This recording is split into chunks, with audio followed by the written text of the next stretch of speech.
जय हिंद दोस्तों। मैं स्टेनो एएसआई प्रेम प्रकाश आप सभी के लिए एक नया डिक्टेशन के साथ उपलब्ध हूँ। और आज का जो डिक्टेशन है दोस्तों, वो पेपर से होने वाली है, तो आप लोग अच्छे से तैयारी कर लीजिए और शुरू करते हैं। Ready, start. अमेरिकी राष्ट्रपति डोनाल्ड ट्रंप और रूसी राष्ट्रपति व्लादिमीर पुतिन के बीच रूस यूक्रेन युद्ध को रोकने को लेकर बातचीत एक महत्वपूर्ण कदम जरूर है, लेकिन इसके बाद की राह ज्यादा कठिन है। एक तो इस बातचीत को सीमित अर्थों में ही सफल कहा जा सकता है। ट्रंप का जैसा अंदाज है, वह ऐसा जताते हैं कि उनके राष्ट्रपति बनते ही यह समस्या हल हो जाएगी, पर ऐसा होता दिखता नहीं है। ट्रंप वैसे काफ़ी जल्दबाज और बगैर लाग लपेट के बात करने वाले नेता माने जाते हैं, लेकिन पुतिन के साथ बर्ताव में उन्होंने बहुत धीरज और नरमी दिखाई है। इसके बावजूद पहली बातचीत में युद्ध विराम की दिशा में ज़्यादा प्रगति नहीं हुई। पुतिन इस बातचीत में 1 महीने के लिए युद्ध रोकने को तैयार नहीं हुए।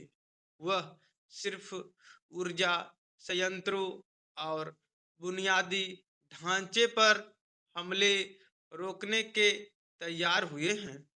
सभी हमले रोकने के लिए उन्होंने जो शर्तें रखी है, वो काफ़ी कठोर है। वह चाहते हैं कि यूक्रेन 1 महीने की अवधि में सैन्य तैयारी न करे और अपनी रक्षा या आक्रमण की क्षमता को न बढ़ाए। उसे मिलने वाली बाहरी सहायता भी रोकी जाए। इस बात के लिए यूक्रेन को राजी करना ट्रंप के लिए जरूरी होगा। हालांकि यूक्रेन ने भी सीमित युद्ध विराम को मंजूरी दी है, लेकिन यह भी साफ है कि इसे लागू करना बहुत मुश्किल है। ट्रंप पुतिन की बातचीत होने के 24 घंटों के अंदर ही दोनों पक्षों ने एक दूसरे पर युद्ध विराम की शर्तों का उल्लंघन करने का आरोप लगाया है। यह भी साफ है कि जब से अमेरिकी राष्ट्रपति ने युद्ध विराम की कोशिशें शुरू की हैं, तब से दोनों पक्ष ज़्यादा आक्रामक हो गए हैं और ज़्यादा से ज़्यादा इलाके पर कब्जा करना चाहते हैं, ताकि युद्ध विराम की बातचीत में उनका पलड़ा भारी रहे। दूसरी बात यह है कि यूक्रेन पर तो अमेरिकी राष्ट्रपति दबाव बना सकते हैं, लेकिन पुतिन पर दबाव बनाने के लिए उनके पास ज़्यादा कुछ नहीं है।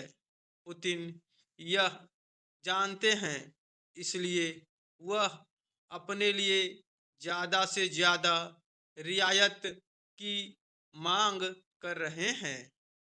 एक और मुद्दा यह है कि ट्रंप और पुतिन दोनों ही यह चाहते हैं कि यह मसला अमेरिका, रूस और यूक्रेन इन तीनों के बीच ही रहे, लेकिन यूरोपीय देशों के नेता मानते हैं कि यूरोप का भविष्य इस मसले से जुड़ा हुआ है।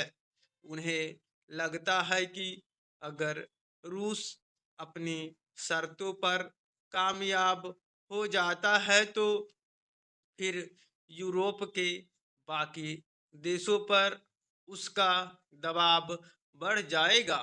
इसलिए वे चाहते हैं कि यूक्रेन को मजबूत किया जाए ताकि रूसी प्रभाव सीमित रहे। वे यह कतई नहीं चाहेंगे कि यूक्रेन कमजोर हो। यूक्रेन भी इस वजह से यूरोपीय देशों के साथ है।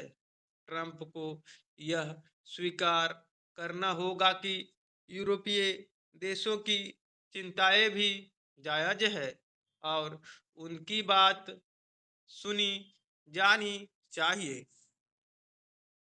तो ये आज का पेपर का डिक्टेशन है दोस्तों, आप लोग अच्छे से लिखिए और स्किल करिए, इसका ट्रांसक्रिप्ट करिए। तो मिलते हैं नेक्स्ट वीडियो में। जय हिंद, जय भारत।